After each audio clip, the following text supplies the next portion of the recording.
Hey, there, welcome back to Loud Study.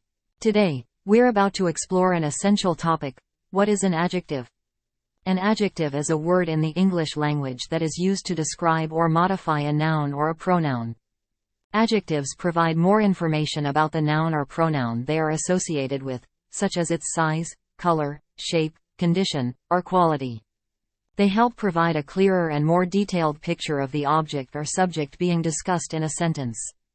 For example, the red apple. In this sentence, red is an adjective that describes the apple's color. She has a beautiful voice. Here, beautiful is an adjective that describes the quality of the voice. The round table. In this case, round is an adjective that describes the shape of the table.